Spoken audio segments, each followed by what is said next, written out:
Today's episode is brought to you by exhalewithme.com, the science of an open mind. You are the greatest project you will ever work on. We're also sponsored by the book Conversations, How to Manage Your Business Relationships One Conversation at a Time. Visit conversations.biz/book for more information. It's available on Amazon, Audible, and Kindle.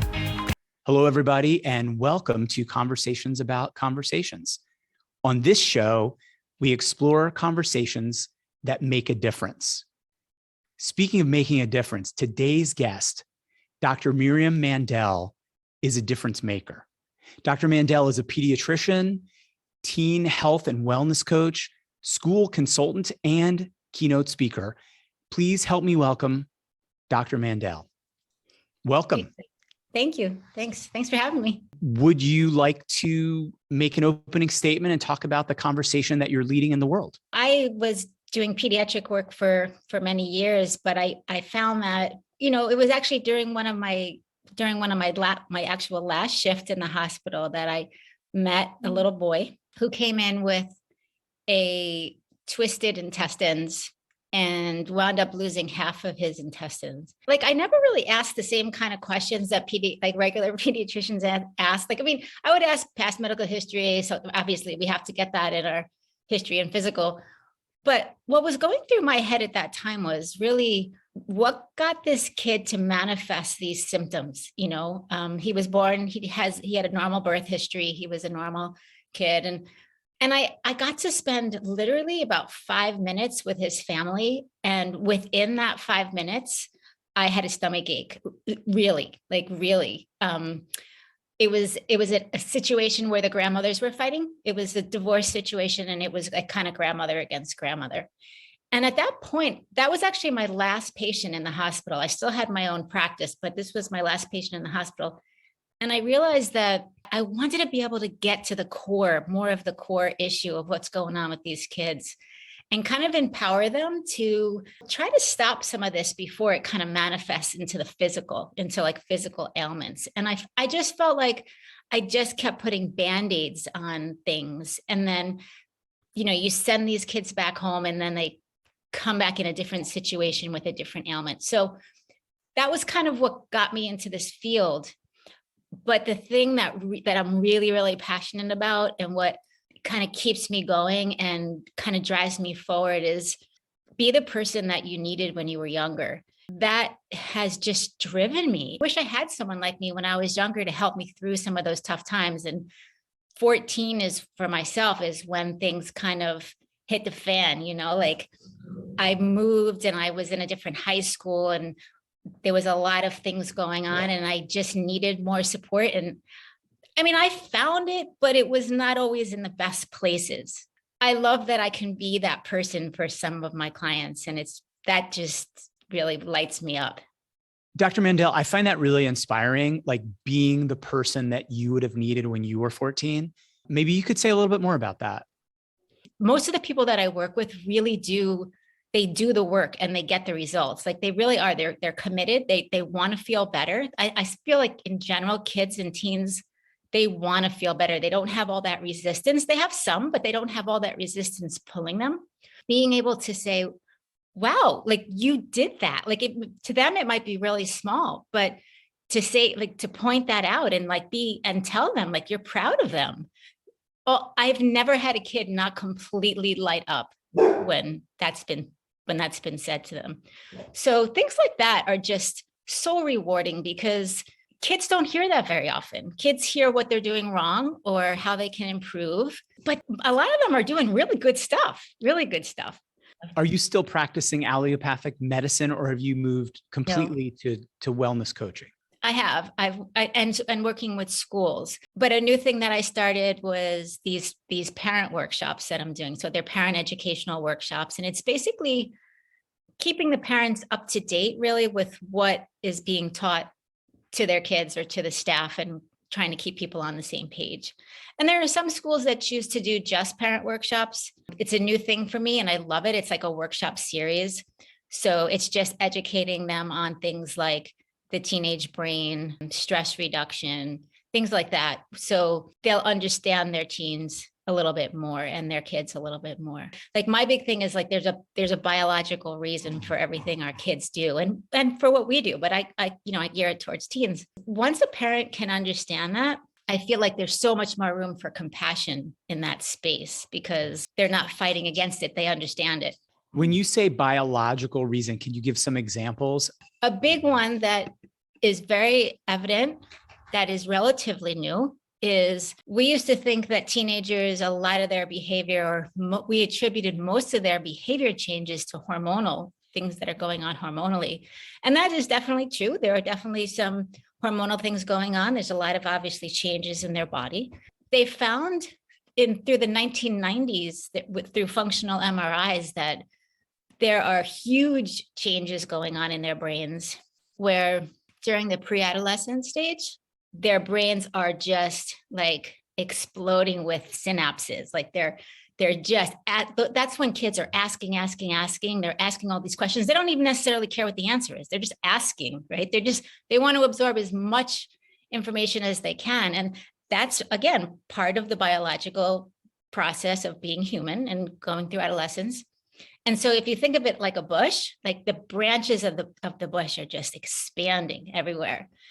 And then when they get to adolescence, half of those synapses are actually trimmed away. So there's a huge change in personality and understanding what they're doing and why they're doing it. They don't understand. And their parents don't understand why they're not the same person. And the hobbies they used to have are now not of much interest. So what's happening is like, that would seem maybe like a bad thing, that our brain is like, they're literally losing half their brain or half their mind, but it's actually a good thing. It's like they're fine tuning who they're going to be and what their interests are. So I always tell kids and parents, if you want your teenager to really keep, or if there's something that the teen is really interested in, say any kind of hobby or a sport, or they're really good at math, or they want to pursue something, to make sure they do it during adolescence. Because if you don't use those neuronal connections, they're going to be pruned away.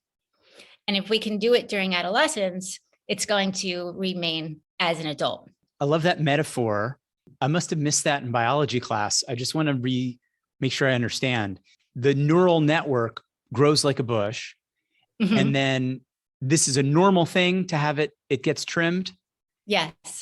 And say more about how to take full advantage, or how you help people take full advantage of the before trimming or the during trimming. This is relatively new information. So the 1990s, so 1990s when we had functional MRIs, when we could really see what was going on at different parts of the brain. Before adolescence, it's called an exuberant state, where so it's like, here's a neuron and here's a neuron, and they actually just connect, right? And that's when there's different thought patterns and it just kind of expands, right? The network is expanding and different information is coming in and different neurons are reaching and grabbing to hold on to each other and make those connections.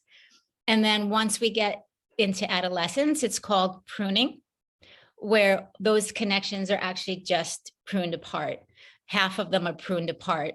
And the brain is trying to fine tune into who this person is going to be and what they're going to be. It's a pruning and it's a fine tuning. So if a teenager is really interested in a certain thing and they continue and pursue that, those connections are just going to get stronger. If it's things that are just falling away, they're losing interest, right? They don't like painting anymore. They don't like the things that they used to do anymore. And so those neurons are going to separate and they're not going to be as strong. Okay. And that's why they say kids can learn languages easier. Is that when they're young? Yeah, because language, especially language at the very beginning of life, that's what our primary goal is, right? Is to be able to function in a society. And in society, we need to have the same language, whatever that language is. Even if they're deaf, that's they sign. Even if we were on a desert island by ourselves, we would create a language for ourselves to understand. That's how important it is to have language. It's like the way we just express as humans, right? Dr. Mandel, that kind of blows my mind to think about it this way. I've had a couple of guests recently who've talked about brain wiring and rewiring. And the term wiring in some ways is not literal, right? It's a metaphor. In the work you do with teens, do you then, and young adults and younger children, do you conceive of what you do differently at the different stages? The brain is going to take the path of least resistance. People ask me this, and I like to use this analogy because it really makes sense to me. So if you think of like a mountain with water coming down the mountain, the brain is always going to take the path of least resistance. So the more it takes that path, the bigger the divot's going to be in the side of the mountain. And then it's going to go a little bit faster because the divot's going to be a little bit bigger. And then more is going to be able to come down that side of the mountain in that particular pathway that the water carved out of the mountain. And it's kind of the same thing with neurons and in the brain, because once we reuse the same circuits over and over again, they get stronger, and that becomes, sometimes it could become like our default mode of where we just go to by default. And that's actually very efficient for the brain to do that. It's not always in our best interest. Sometimes it is. Sometimes it's in our best interest, but many times it's not. We go into like this default mode, and it saves the brain a lot of energy. For us to be able to make conscious decisions all the time takes a lot of energy. When we consciously want to rewire something, we actually can do that. But if we're not conscious of it, that same pathway gets used all the time, especially if it's one that's where it becomes a habit. So then that's why that's why it's so hard. One of the reasons why it's so hard to break a habit. So it's trying to lead the water down a path of greater resistance, which you know is difficult to do, right? It's always going to take the path of least resistance. How do you move the stream? It has to be a conscious effort. So conscious meaning practice as an adult, like it's practice, being able to catch ourselves at the time. And one great way to do this, to learn how to do this, is through meditation, because that's what meditation is.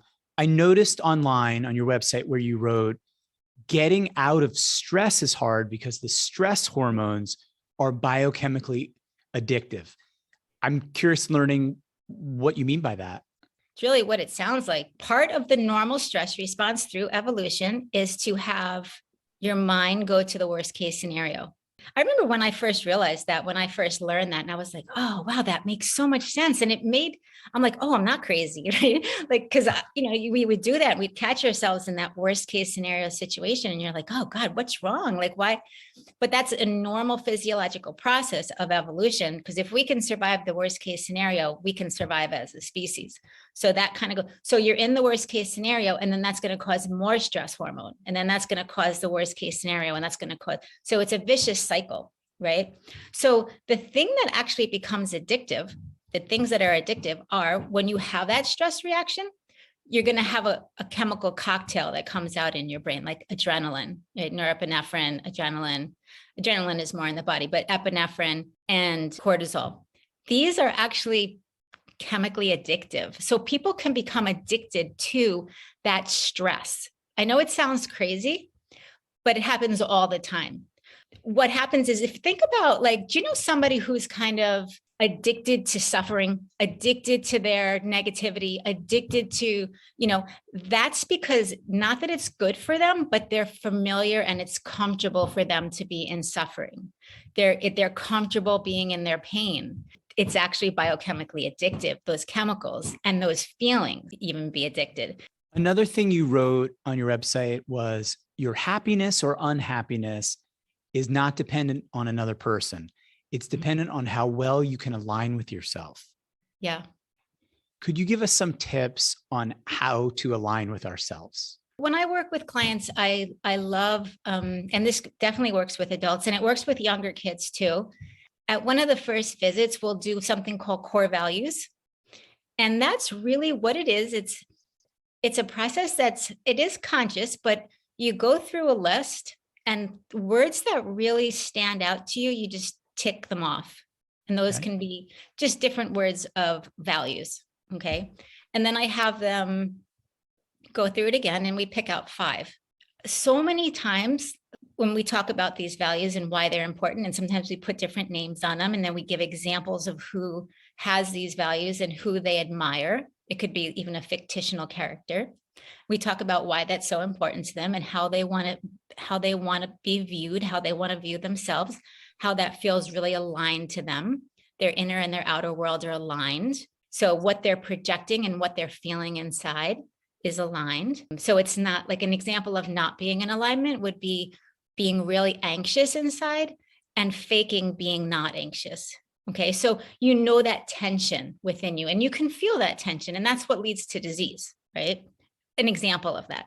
But when they're in alignment with their core values of what they're expressing in the world and what they want to be seen as being expressed, like how they're acting and how they're feeling, if that's aligned, that's I think the greatest gift that you can give to anybody. So it's alignment between your values and your actual experience of being. Of expression. Yeah. And self-expression and things like that. Yeah. And it doesn't always come right away, right? But there's a process to work towards it. And how can we get to that place? What kind of advice do you give to people to stop and get out of the addiction of stress? Well, I think that everybody can have their own preference. I personally like to use meditation for when I want to calm my mind. My body, I use more so exercise. So I've kind of been addicted to exercise since I'm in my 20s. It actually got me to quit smoking when I was in my 20s. And it was a New Year's resolution. And I ran and I said, I'll never smoke again because I want to be able to run for the rest of my life. And I never smoked again. So when we're in stress, that nervous energy is telling us to move. It's telling us to do something. It's telling us to take action. So that's why pacing, walking while you're on a difficult conversation is helpful. It can calm people down. It's soothing. I like to use high intensity exercise. I think that's going along with what your body's telling you. If you notice, like in animals in the wild, when they're in a stressful situation and that situation is done, they shake. They literally shake that energy off, and they're shaking. They're moving their body. They're getting rid of it. They're metabolizing it. And so that's a faster way for us to metabolize that. So it's just really listening to your body. What else do you want people to know about the conversation you're leading? I think one of my biggest points and what I love to talk about in schools, especially when I get in a group of kids, is just that they have so much more control than we are really being told. And we're being taught. And a lot of it is real simple. You know, it's really like I said, like simple, basic things, like your body's telling, like your body's nervous, like you listen to it. You know, if it wants to move, then move it, move. If movement is causing you more stress, don't move, right? There are different ways that they can be more in control and feel more in control than they normally are. And that's my message really, is that I'd love to share with them, is that they do have more control than they think. And here are some tools to help you feel that way. What do you want everybody watching or listening to this conversation to do? Like if you could tell people what to do, what would you tell them to do? Look more for what we want to see. If you were to just pick one thing that you want to focus on for the day, when you look for something, and we actually have a part of our brain that helps us, it's called the reticular activating system, part of our brain that when we are aware of something that we want, we're going to tend to see it a lot more. If there's one thing that we want, say just as an experiment like beauty, to just look for it and you're going to find it. From the minute we get out of the womb, we are so programmed to what to think, what to feel, what to eat, what to wear, what to look like. But we can also reprogram ourselves to more of the way we want to be just by having some of this knowledge. The reticular activating system is a great example of that, where when we just look for something we want to see, we're going to see it. Shine the light on the things we want to see. Yes. Activate the reticular activation system mindfully is what I'm hearing. Absolutely. Right. I wanted to wrap this up by sharing some observations of the work you're doing and how you occur to me as a Great. person. I find your work inspiring. I find you inspiring. You have definitely approached things very methodically. You have questioned traditional assumptions of allopathic medicine. Instead of just staying in the system, you left the system, but not in a destructive way, but to build something else and something that really makes a difference for a lot of people, both the children and then, of course, the parents that are participating with those children. I'm left with the fact that we probably have just scratched the surface, but that there's a lot of depth to this conversation. And it's just, I find it very inspiring and intriguing. And I thank you for being in conversation with me. Well, thank you. I enjoyed it. It was fun.